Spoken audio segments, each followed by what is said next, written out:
Welcome to another exciting episode of Autovolt, where we are everything motoring. But before we go any further, let's take a look at the highlights.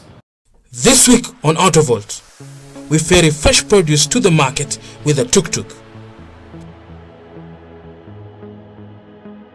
We test drive the all-new 2013 CR-V. And finally, we find out the importance of having a first aid box in your car. And now to the news. Jaguar is set to unveil the drop-top F-Type this week at the Los Angeles International Motor Show. When I test drove it in Spain early this year, I enjoyed the drive and the handling. Of course, with the weight saving minus the roof, this car is going to be a thriller, trust me. So let's take a look at the highlights at the Los Angeles International Motor Show.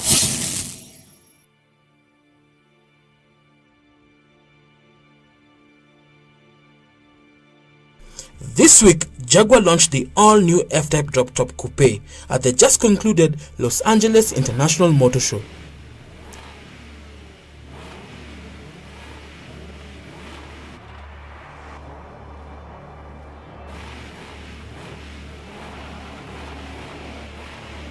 Targeted at its main rival, the Porsche 911 and the Cayman S, Jaguar promises to offer an exhilarating ride, performance and handling package to the F-Type consumer.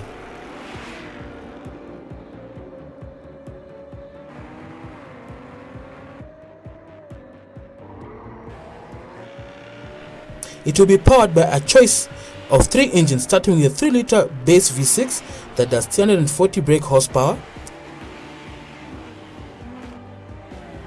a 3-liter V6 supercharged that does 385 brake horsepower,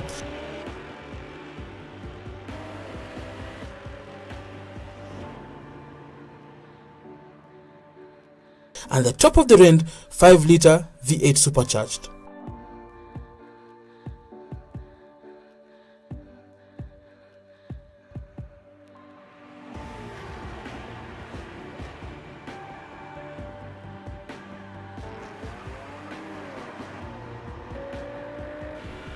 Expect this model to arrive in our shows sometime next year. That car is simply amazing. Look, top down, hair blowing. Of course, I don't have any hair, but I just hope the local dealer will bring this car as soon as possible. In our new car segment today, we are driving the all-new CR-V 2013. But the biggest question is, will it be able to take the challenge to the competitors? From the Toyota RAV4, the Captiva, the Volkswagen Tiguan, the list is endless.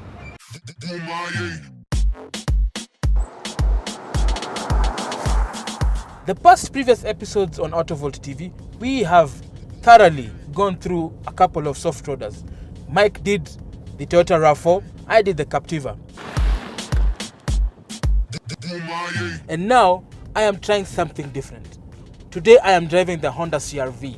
In its 4th generation, Honda has actually come out guns blazing. Why?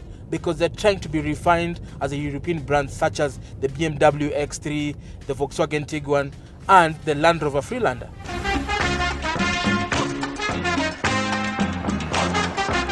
Honda have been renowned to make quality products for over half a century now, and we are just trying to see what car they have.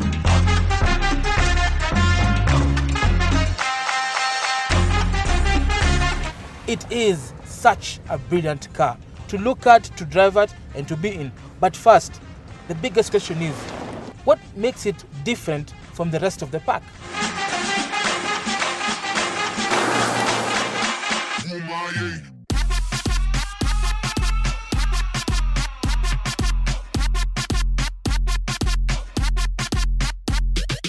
Remember, I said in the Captiva, the people who are hardest to please are the people who are in the market to buy soft roaders, because they want a mix of luxury, performance, value for money, practicality, all in one package. So how does the CR-V answer these questions? For a start, let's look at the design. The design is a mixture of so many things. It's very generic. At the back, it looks like a Volvo XC90. At the front, it looks a bit of a Toyota-ish, RAV4-ish, I would say, but it's a very mixed heritage of design. I'm not saying it looks bad, but it doesn't have its own unique signature. Nonetheless, it looks very good, very stunning. I love the way it turns heads. I mean, with the LED lights at the front and the bold grille, and of course, the big bumper and the skirting, makes it very sporty, very elegant, and has that athletic stance that everybody's looking for.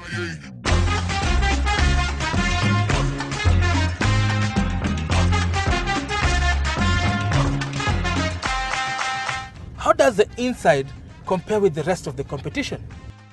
This Honda CR-V, it's refined. I am lost for words. The design is very simplistic, very natural, doesn't feel overly done like the Toyota RAV4, which I find it overly done.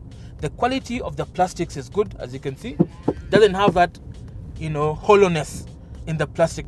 All the dials are clear and visible so that you can use them either day or night. Very visible, very useful, by the way.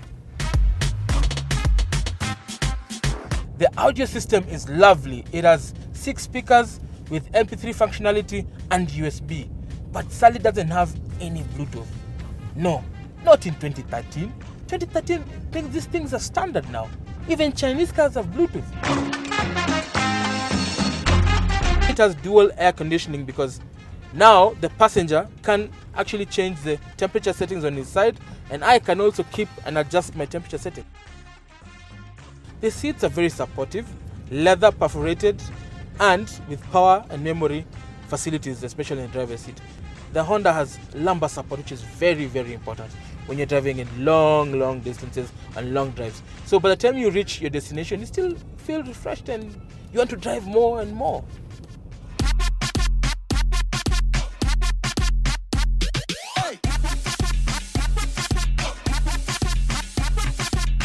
All said and done, how does the Honda perform? For starters, Honda actually have a very huge background when it comes to motorsports.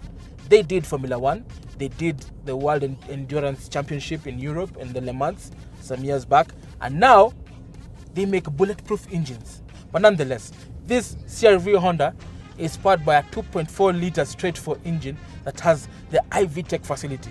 What do I mean by iVTEC? I don't want to sound like a techno nerd, but iVTEC stands for Intelligent Variable Valve Timing Control System. That actually helps the engine breathe better by performing and giving you more output at high RPM and still giving you good fuel economy at low RPM.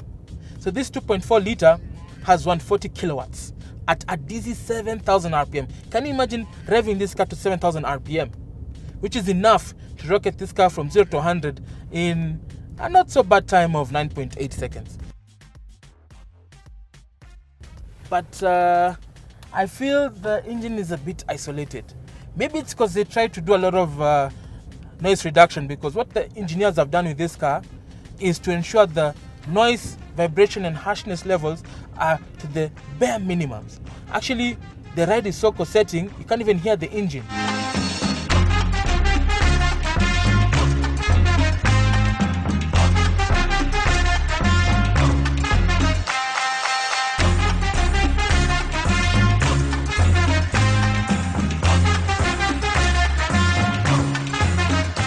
Now, we've tested the CR-V on-road and off-road, but it won't make sense if I've not given a challenge to somebody who owns a CR-V, if they like the car or not. So I've met someone who will give me a brief description of what she likes or doesn't like about the new CR-V. Welcome to the show. Thank you. Firstly, I'd like to ask you a question. What do you look out for when you're buying a soft roader, like your car? Oh, well, I think the first thing is a space in the car, considering we have children. And so we want a car that is spacious, that can fit everyone comfortably.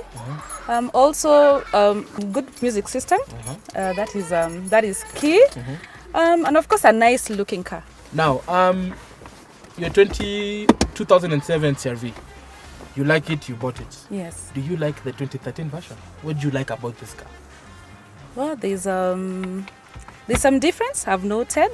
Well, the ignition, it has the ignition is start-stop a start-stop, yes. especially no for keys.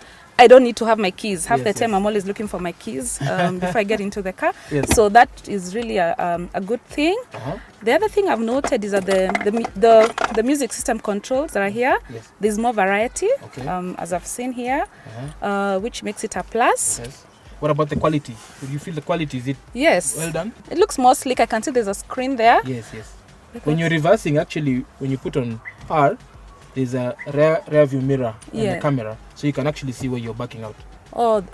Yeah. Yeah, That which is I think that is a exciting. definite plus. That is a definite plus. Uh-huh. Then I've seen the space. There are more compartments here, Yes. so I get to actually get more space to put in, your loose change and your documents, whatever it is you have in the car. Yes. So that is a definite plus. Ah, okay. Yes. What don't you like about the car?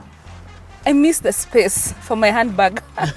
The previous, actually, the previous RV. Yes, there was quite a bit of space there Yes. for the bag. Uh-huh. I think probably that's what I see different. Now, if we were to just make a wish and 3.4 million just drops from heaven, Yes, would you spend it on this car because it costs that amount of money? definitely I would. You would I would. It feels good. I would go for it. go for it. Yes, I would go for it. Now you've had it. I've not said it.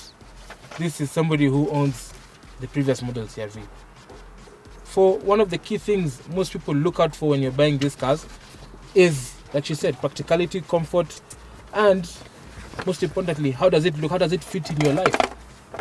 And you've just seen one-on-one how this car actually fits in her life. Let's see how it fits in his life. When I looked at the markets and what was there available, I was driving the small cars. So when I wanted to make the leap, I was deciding between X-Trail, Kluger, and the rest. Yes.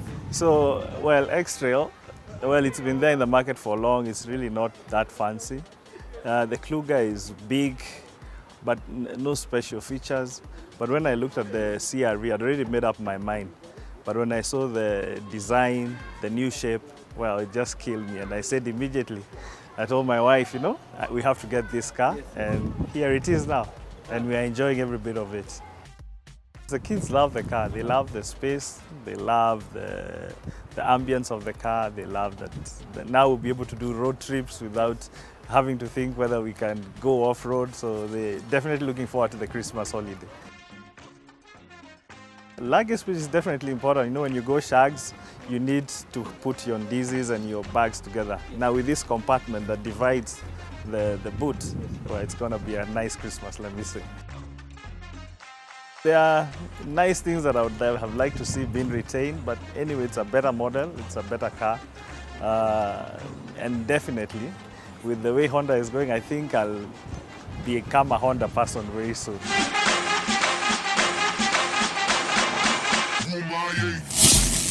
There you go. You've had it for yourself, an unbiased opinion about the 2013 CRV. It has been an interesting experience driving the 2013 CRV. For only 3.4 million shillings, you can actually get yourself a spanking brand new CRV. But from me and Out of All team, let's enjoy the show. You can proceed now. Jude, belt up.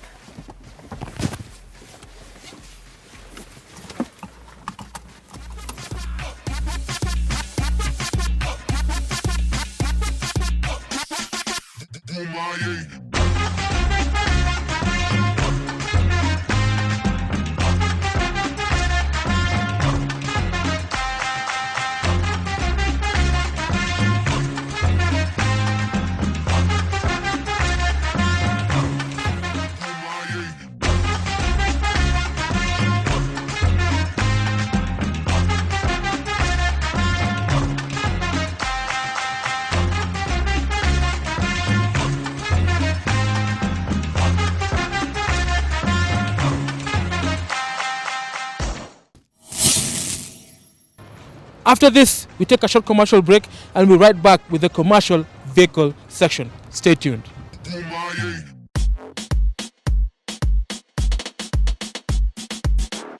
Having a first aid kit in your vehicle is very important as it may save your life in case of an accident. By law, only commercial vehicles are required to have a first aid kit. However, having one in your vehicle could mean the difference between life and death.